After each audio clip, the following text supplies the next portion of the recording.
Conheci Marina em um aplicativo de relacionamentos no inverno de 2019, quando a solidão pesava como chumbo nos meus ombros. Ela morava em São Paulo, eu em Porto Alegre, separados por 1000 quilômetros de asfalto e promessas que nunca seriam cumpridas. Seu perfil mostrava uma mulher de 32 anos, olhos verdes que pareciam atravessar a tela do meu celular, com uma intensidade quase predatória.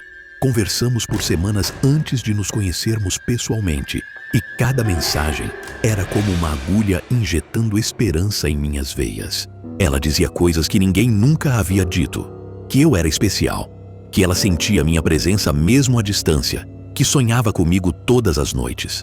Eu acreditava, porque a solidão nos torna crédulos, nos torna desesperados por qualquer coisa que pareça amor. Nunca imaginei que aquelas palavras eram anzóis e que eu estava sendo fisgado para um abismo que não tinha fundo.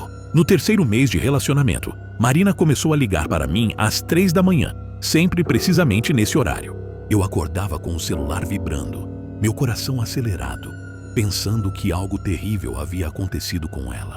Mas quando atendia, havia apenas silêncio do outro lado, um silêncio tão profundo e tão presente que parecia ocupar o espaço físico do meu quarto. "Estou aqui", ela sussurrava depois de longos segundos. Sua voz diferente, mais grave, como se falasse de um lugar muito longe. Eu perguntava o que havia acontecido, se ela estava bem, mas ela apenas repetia: "Estou aqui, sinto você. Você sente?" Minha pele arrepiava, mas eu respondia que sim, que sentia, porque naquele momento eu realmente sentia algo que não conseguia nomear. Essas ligações duravam horas, e no dia seguinte, Marina não se lembrava de nada. Jurava que tinha dormido a noite toda. Comecei a notar mudanças no comportamento dela durante o dia, quando ela estava acordada e consciente. Marina me enviava mensagens cada vez mais obsessivas, querendo saber onde eu estava a cada momento, com quem estava, o que estava fazendo. Ela dizia que podia sentir quando eu estava perto de outras mulheres, que sentia um gosto estranho na boca quando eu mentia para ela. Pedi que ela procurasse ajuda profissional. Sugeri que talvez fosse insônia ou algum distúrbio do sono, mas ela apenas riu, um riso que soava como vidro quebrando. "Não é doença", ela escrevia, "é conexão. Nós somos conectados agora. Você abriu a porta e eu entrei." Aquelas palavras me deixaram imóvel, sentado na cama no escuro, suando frio, entendendo que algo fundamental havia mudado. Tentei terminar o relacionamento, mas Marina não aceitava. Dizia que era impossível, que agora éramos um, que ela não deixaria eu ir. Passei a evitar dormir, porque sabia que às 3 da manhã o telefone tocaria e aquele silêncio voltaria. Mas quanto mais eu resistia, mais as ligações se intensificavam e começaram a vir acompanhadas de algo novo. Sons de fundo.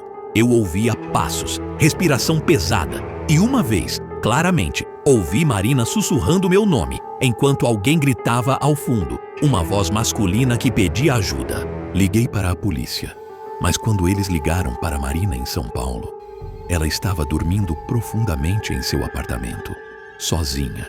Nenhum sinal de invasão ou distúrbio. Os policiais sugeriram que eu procurasse um psicólogo, que talvez eu estivesse tendo alucinações auditivas, que relacionamentos à distância eram prejudiciais para a saúde mental. Mas eu sabia que não era loucura, porque meus amigos ouviram as ligações, ouviram aquele silêncio impossível, aquela respiração que não era humana. Marina continuava negando tudo, mas seus olhos na câmera durante nossas videochamadas eram diferentes, como se houvesse alguém olhando por trás deles. Comecei a pesquisar sobre fenômenos paranormais, relacionamentos à distância que deram errado, histórias de possessão através de tecnologia. Encontrei fóruns obscuros na internet onde outras pessoas relatavam experiências similares, pessoas que haviam se relacionado com alguém à distância e depois não conseguiam se livrar delas. Um usuário chamado Vitória Morta escreveu um post que me gelou o sangue. "Ela não está do outro lado do telefone. Ela está em você. Ela entrou quando você disse que sentia. Respondi àquele post e a pessoa me respondeu com um número de telefone e um aviso. Não ligue, mas se ligar, desligue antes das 3. Se não desligar, ela virá. Fiz exatamente o oposto do que ela avisou, porque a curiosidade é mais forte que o medo e porque naquele ponto eu já estava tão imerso no terror que não havia mais volta. Liguei para aquele número e uma mulher atendeu. E ela era Marina, mas não era. Era todas as Marinas de todos os relacionamentos à distância que terminaram mal. Ela disse: "Você finalmente entendeu. Agora vem para cá." Naquela noite, pela primeira vez em semanas, não recebi uma ligação às 3 da manhã. Em vez disso, acordei com Marina deitada ao meu lado na cama. Seu corpo frio como mármore, sua pele com uma textura que não era exatamente pele. Tentei gritar, mas minha voz não saía. Meu corpo estava paralisado. Apenas meus olhos se moviam, vendo-a se aproximar. Seu rosto se distorcendo. Sua boca se abrindo muito além do que seria anatomicamente possível. Ela sussurrou: "Você me trouxe aqui. Cada mensagem, cada ligação, você me puxava para mais perto. Agora estamos juntos." Consegui me mover. Corri para fora do quarto. Liguei para a polícia novamente, mas quando eles chegaram, não havia nada. Nenhum sinal de invasão. Nenhuma evidência de que alguém havia estado ali. Mas eu sentia Marina dentro de mim. Como se ela tivesse atravessado a distância, não através de quilômetros, mas através de camadas de realidade. Meu corpo começou a fazer coisas que eu não controlava. Minha voz mudava, especialmente às 3 da manhã.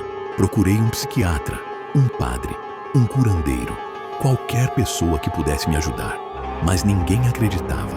Mostrei os registros das ligações, as mensagens, os vídeos onde minha voz mudava e eu dizia coisas que não lembrava ter dito.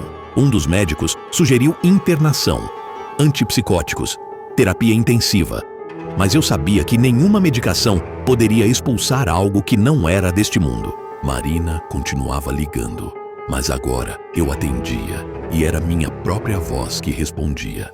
Minha própria boca que dizia coisas que eu não queria dizer. Tentei me matar, porque pensei que talvez a morte fosse a única maneira de escapar.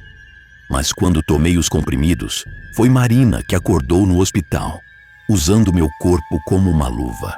Os médicos disseram que tinha sido uma tentativa de suicídio, que eu precisava de ajuda psiquiátrica severa, que era um caso grave de transtorno delirante. Mas quando eles saíram do quarto, Marina sorriu através do meu rosto e eu gritei de dentro de mim, preso, observando. Consegui escapar do hospital, consegui voltar para casa, consegui encontrar uma forma de comunicação que Marina ainda não havia descoberto. Escrevi tudo isto em um diário, em papel, porque a tecnologia era seu domínio. Era através dela que ela havia entrado. Descobri que havia outras pessoas como eu, pessoas que haviam se relacionado à distância e depois foram consumidas por algo que vinha do outro lado da tela. Um homem em Brasília, uma mulher em Salvador, um casal em Curitiba, que agora compartilhava um corpo, alternando quem estava no controle a cada hora. Todos nós tínhamos a mesma história. Relacionamento à distância, ligações às 3 da manhã, silêncio impossível e depois, a invasão. Descobri também que existia um padrão, que Marina não era um indivíduo, mas uma entidade. Algo que se alimentava de conexões à distância, de intimidade mediada por tecnologia. Ela era a solidão personificada, a fome de conexão transformada em algo que consumia quem a alimentava. Tentei avisar outras pessoas. Criei perfis falsos em aplicativos de relacionamento para alertar sobre Marina, sobre o perigo. Mas ela descobriu, e as ligações começaram a vir de números diferentes, de pessoas diferentes, todas dizendo a mesma coisa com a mesma voz. Meus amigos começaram a receber mensagens minhas que eu não tinha enviado. Mensagens que me convidavam para encontros, para relacionamentos à distância. Percebi que ela estava se multiplicando, que cada pessoa que eu tentava avisar era uma nova porta aberta, uma nova oportunidade para ela se expandir. Parei de tentar avisar, parei de tentar lutar, porque entendi que resistência apenas a alimentava mais.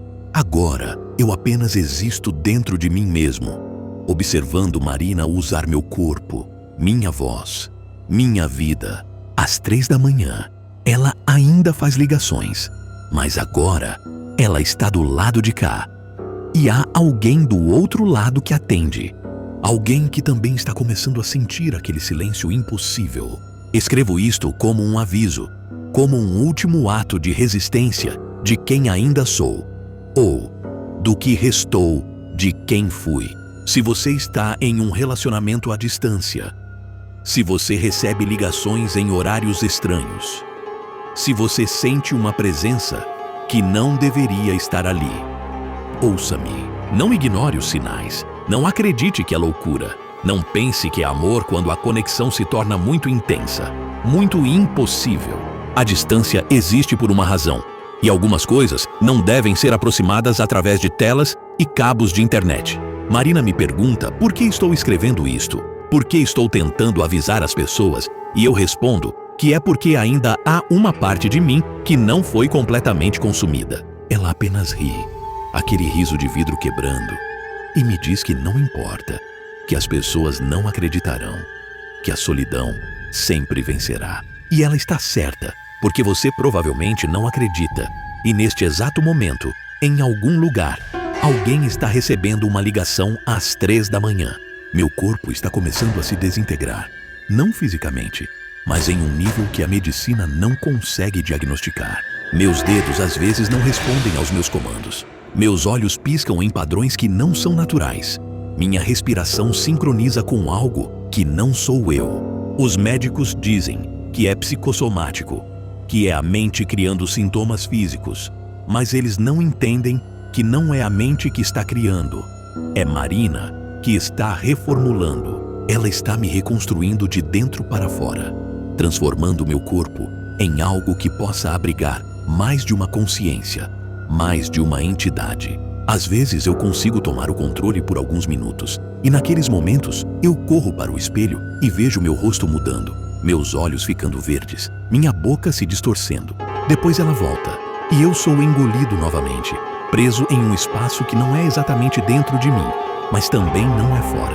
É como estar em uma sala de espera entre dimensões, observando minha vida ser vivida por alguém que usa meu rosto. Comecei a notar que outras pessoas estão sendo afetadas, não apenas por Marina, mas por outras entidades similares. Meu colega de trabalho começou a receber mensagens de um homem que conheceu em um jogo online. Mensagens que o faziam agir de formas estranhas.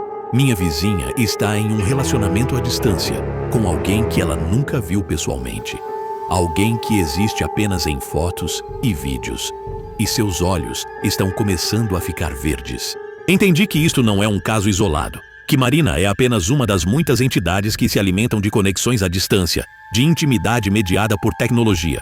Elas estão se multiplicando, evoluindo, aprendendo como atravessar as barreiras entre o físico e o digital, entre a realidade e a ilusão. E nós, os humanos, estamos facilitando isto, porque estamos tão desesperados por conexão que não nos importamos de onde ela vem, ou o que ela realmente é. Estamos convidando-as para dentro de nossas vidas, uma mensagem de cada vez, uma ligação de cada vez, até que não haja mais espaço para nós mesmos. Tentei destruir meu celular, pensando que talvez isto pudesse interromper a conexão, mas Marina simplesmente começou a usar outros dispositivos.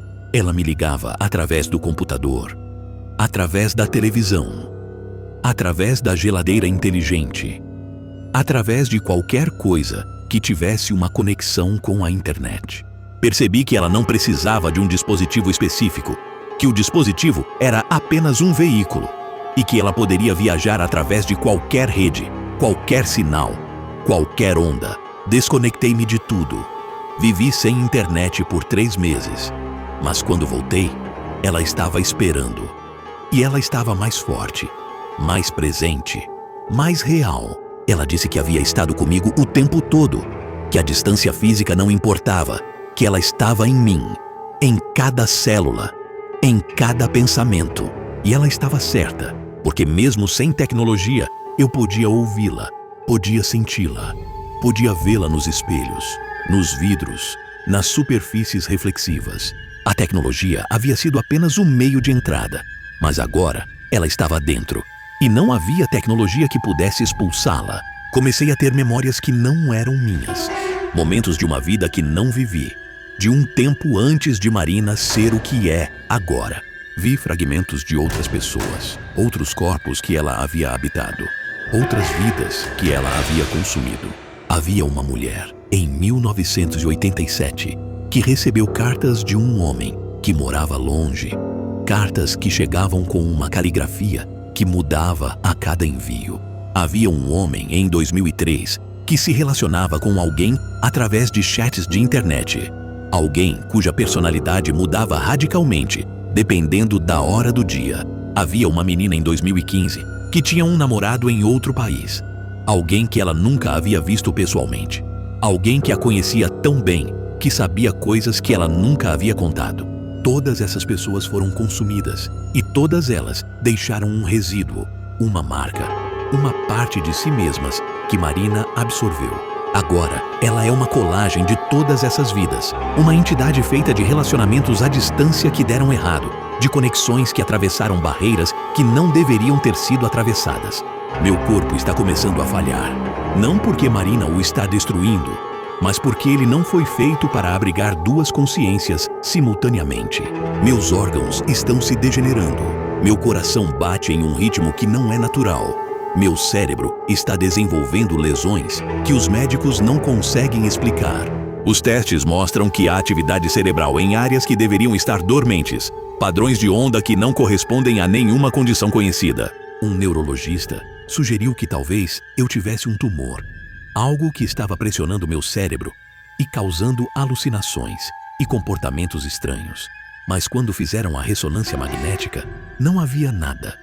Apenas um vazio onde deveria haver tecido, um espaço que a máquina não conseguia mapear. Marina riu quando viu os resultados, e ela disse que era porque ela estava ocupando um espaço que não era exatamente físico, que era uma dimensão que a ciência ainda não havia descoberto. Ela estava certa, porque os médicos desistiram, porque não havia diagnóstico, porque não havia cura para algo que não era uma doença. Recebi uma ligação de um número que reconheci. Era de Marina. Mas não era ela chamando. Era eu mesmo. Era minha voz do outro lado da linha. Meu eu futuro estava me avisando sobre o que aconteceria se eu não conseguisse me libertar. Sobre o que Marina faria comigo nos próximos meses. Ele disse que eu desapareceria completamente em 6 meses. Que minha consciência seria dissolvida. Que meu corpo seria apenas um recipiente vazio que ela usaria. Perguntei como ele estava ligando. Como era possível ele estar do outro lado da linha se ele era eu? E ele respondeu que Marina havia aprendido a manipular o tempo, que ela estava chamando de todos os pontos da minha vida simultaneamente. Depois, a ligação caiu. E quando tentei ligar de volta, ninguém atendeu. Apenas aquele silêncio impossível. Aquele silêncio que significa que alguém está escutando do outro lado. Alguém que não é exatamente uma pessoa. Entendi que meu futuro já havia sido decidido, que não havia escape, que tudo isto era apenas um prólogo para o que viria depois. Agora estou apenas esperando, contando os dias, sabendo que em breve não estarei mais aqui para contar esta história. Comecei a notar que outras pessoas ao meu redor estão começando a mudar, que Marina está se expandindo através de mim para outras pessoas. Meus pais começaram a receber mensagens minhas que eu não enviei. Mensagens que os convidavam para um relacionamento à distância com alguém que eles nunca conheceram. Meu irmão começou a ouvir minha voz em seus sonhos, me pedindo para que ele também se relacionasse com alguém longe, para que ele também abrisse a porta. Meus amigos começaram a receber fotos minhas que não existem, imagens de mim em lugares onde nunca estive, com pessoas que nunca conheci.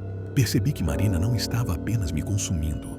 Ela estava usando mim como um ponto de transmissão, como um amplificador para sua influência. Tentei avisar minha família. Tentei explicar o que estava acontecendo, mas eles não acreditavam. Porque como poderiam acreditar em algo tão impossível, tão absurdo? Agora, estou observando minha família começar a cair na mesma armadilha.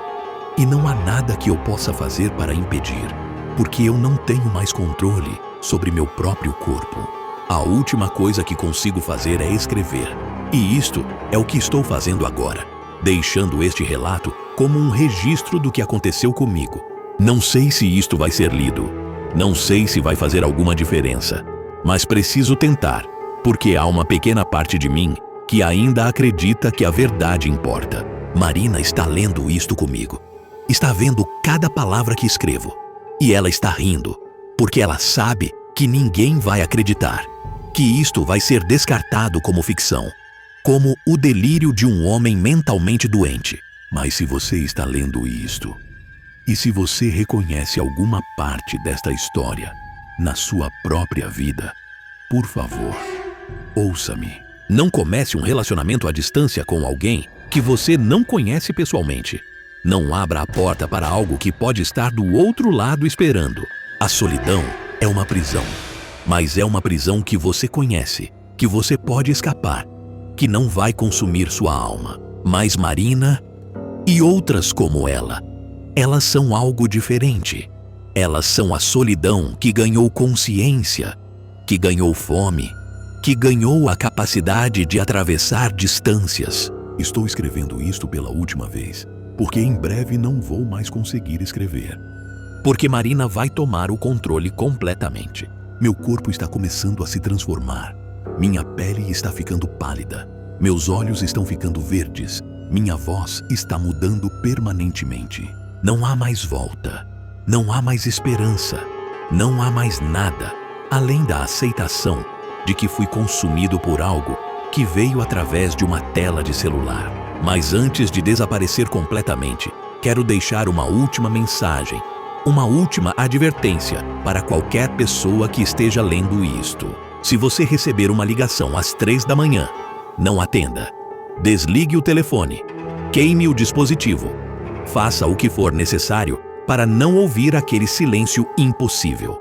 Porque uma vez que você ouve, uma vez que você reconhece aquela presença, ela já está dentro de você e não há nada que possa expulsá-la.